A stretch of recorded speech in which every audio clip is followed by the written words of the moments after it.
Mudhuganirwa omwe wa wamba wa bikibiki mushi wa maua ntukoya omonde na shemanite na gikuone nyuma ya komberwa ni mwinge urorai na mudhuro. Kurekana mtuburume uyo amberie kuburwa mburi ya kadetina nyanje kumantereshi ya eriene mbere yawe kubono kwa niborishi Mariama mubirire sibitari ya Nyambene level 4 ni kenda agwata utungata. Bomwe na ogu mwinge uyo no mudhingatire sibitari na kuthina mbere kumubidhukira mwanka matigira agukua. Marion Karugi hari na riboti ino na njira endiku. Ni sibitari ya Nyambene level 4 akari baritonya bangi bakiumara na kuoni usionera na metho sinema ya utheri muntoro erikuo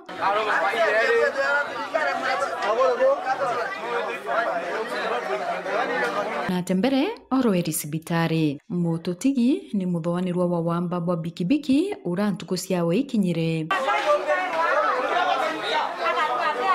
mbere buru aririkana watirwe nteresi ya iriene tauni ya maua na aratharikirwe ni mwingi barabokari na muthuro bakienda muwithia na uma bamuwithia no ende mbere ya tauturo maabisa baborisi bakituo kia maua bamuonokia na bamuarukia mwanka sibitari ya Nyambene level 4 arioti wa sibitari mwingine yu muthiatire kuna muthuro bambiriria kumuura na bangi umutemanga mwanka akua.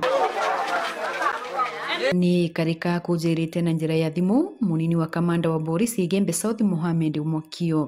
Kulikuwa na kundi la vijana boda ambao walienda katika hiyo lodging na walidai kwamba alikuwa ni mwizi, wamekuwa wakiwaibia mapikipiki.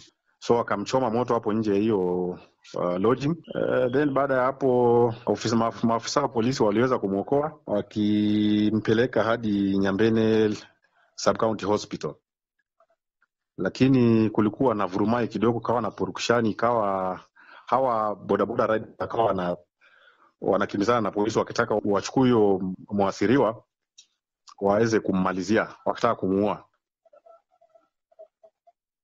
Kuna pikipiki ilichomwa hapo tu nje ya hiyo hoteli. Sasa tuna suspect kwamba pengine yeye ndo alikuwa nayo, lakini bado kuna uchunguzi unaendelea. Sasa kwa hivyo kuna mambo mengi bado hatujui, lakini tayari kuna uchunguzi unaendelea tuweze kujua kiini cha kisa hichi. Ikarikari tirire kinya nyumba cia sibitari iji thukangitwe ni mwingi. So imekuwa mvutano mpaka hospitali kule, ndio sasa kukawa hata wameharibu vitu kule, wamevunja vioo vya hospitali pale, kachukua ile mwili na wakamaliza. Akirita mukana kire antu kujukasia watho njarene na kugwithio nyumo ya buu OCPD Mwakio ni wito sonkoni ni boitana mbere. Nafikiri ni jambo la dharura kwamba ni muhimu tufuate sheria, kwa sababu nchi yetu inatawaliwa na sheria. So ikifika mahali ambapo wananchi wanachukua sheria mikononi mwao, nafikiri si nzuri sana katika maendeleo ya sehemu hii, kwa sababu hata kama ni mtu ni jambazi, nafikiri sheria ingechukua mkondo wake.